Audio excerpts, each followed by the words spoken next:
Chinese people in North America. In recent years, many people have moved to North America from China, but many people do not know that Chinese people have a long history in Canada and the United States. During the 19th century, both Canada and the United States were rapidly expanding to the west, toward the Pacific Ocean. In those days, there were of course no cars or airplanes to allow people and goods to move across the land. Instead, the best method of long-distance transportation was the railroad. Railway trains could move quickly across the countryside. However, there was one problem. Before the railway trains could run, railroads had to be built across very long distances. To build the railroads was a very big job. Many men would be needed because the distance was so long and the land was so difficult, with many mountains and rivers to be crossed. For the men who owned the railroad companies, it would have been too expensive to hire Canadian or American men to build the railroads, because those workers would only work for high wages. The railroad owners decided to get workers from overseas. Many Chinese men were willing to work for low wages because they were very poor. These men would work very hard and send much of the money back to their relatives in China. Thousands of Chinese men were brought to North America to work on the railroads. They did good work, but their employers treated them badly. The workday was very long, and working conditions were very unsafe. Many Chinese men died in accidents while constructing the railroads. Some Chinese women also came to North America, but there were many more men than women. After the railroads were completed, by about the year 1900, very few Chinese people were allowed to come to North America. Most people in Canada and the United States were not familiar with Chinese people and did not want strangers to come to their countries. Any Chinese person who came to North America had to pay an expensive tax. This made it difficult for Chinese men to bring their wives and families to join them in North America. Later, the governments of Canada and the United States made Chinese immigration illegal. Eventually, the people of Canada and the United States realized that their laws had been unfair.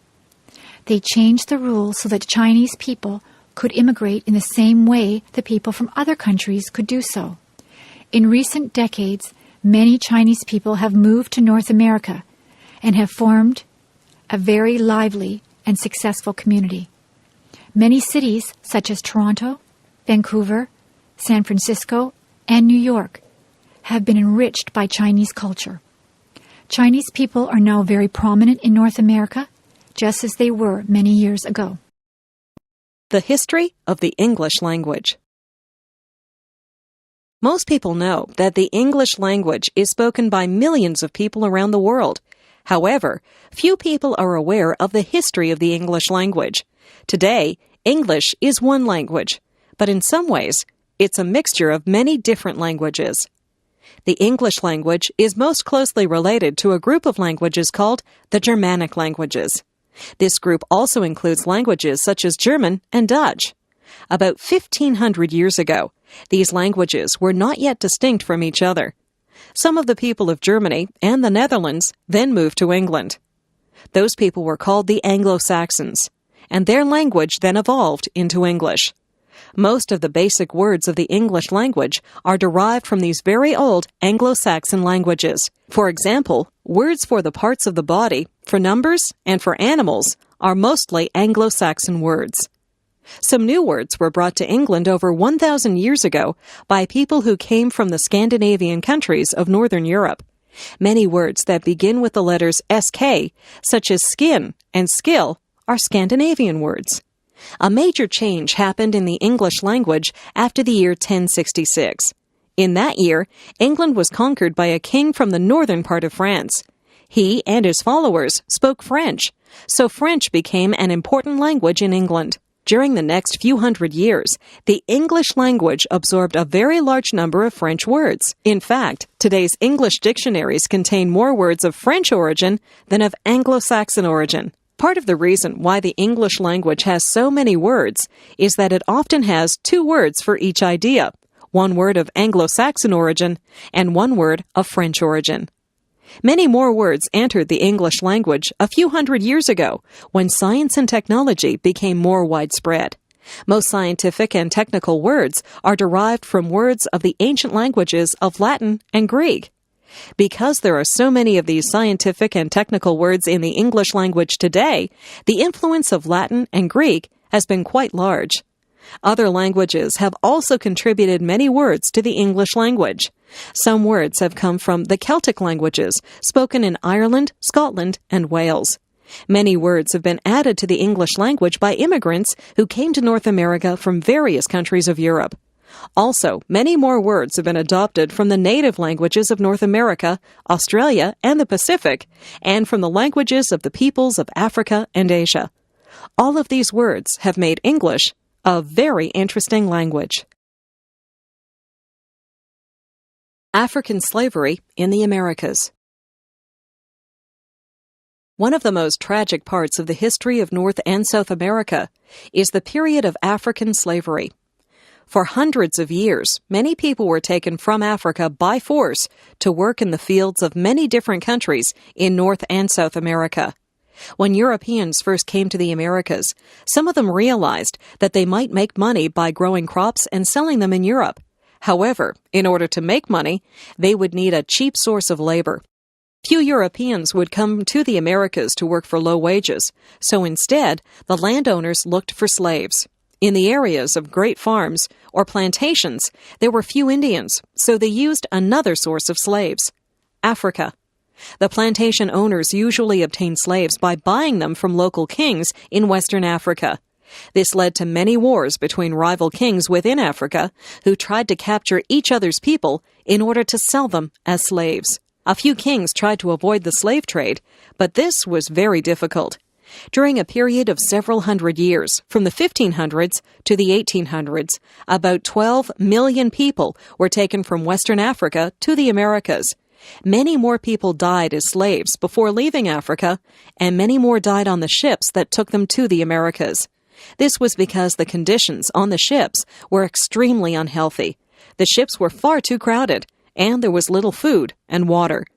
When the African slaves arrived in the Americas, the plantation owners made them work on farms that produced goods such as cotton and sugar.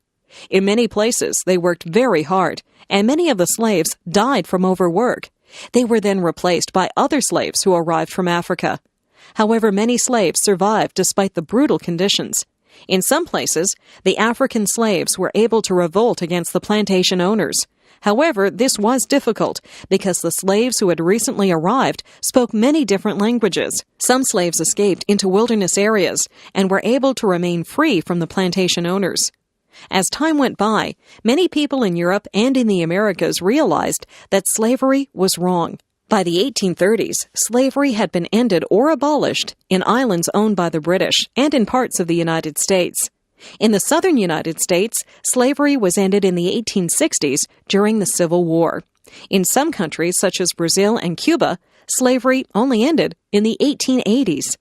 Today, many millions of people in North and South America are descendants of slaves who were brought from Africa. The effects of slavery have lasted for many generations, and there was much racial prejudice against African people when slavery ended. However, some have achieved success despite these disadvantages.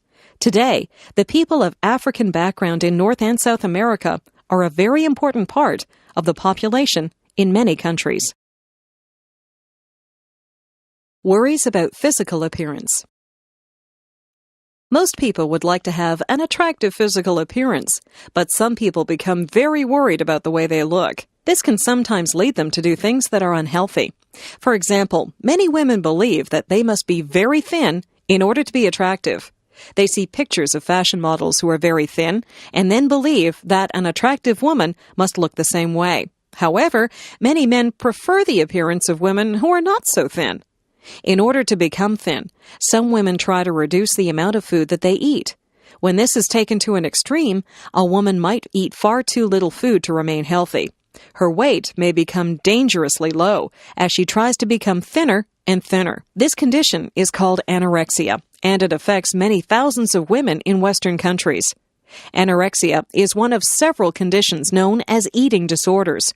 Another eating disorder is called bulimia. A woman who has bulimia will sometimes eat large amounts of food, but then will try to eliminate the food by vomiting. This is intended to prevent any weight gain, but it is also a very unhealthy behavior. Unfortunately, some women are concerned about being very thin, but some women have different concerns related to the appearance of their body. For example, some women believe that their breasts are not large enough and will undergo surgery to enlarge their breasts. In this surgery, some artificial substance is implanted inside the breast to make it larger. Many women have had this surgery, but many of them have suffered serious health problems as a result. In recent years, many men have also become very concerned about their physical appearance.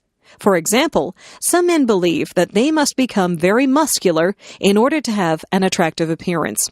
To achieve this appearance, some men use drugs called steroids, which make it possible to gain large amounts of muscle. However, steroids can have very unhealthy side effects. In addition to drugs, some men have used surgery to change their physical appearance. For example, some men have had implants to make their arms, legs, or chest appear larger. It is unfortunate that so many people feel so unhappy about their physical appearance and that they do unhealthy things to change the way they look. Of course, everyone should try to be healthy, but people must also learn to accept their physical appearance. Many different body types can be attractive, but there is no single ideal body type. There is no need to use unnatural methods of changing one's body.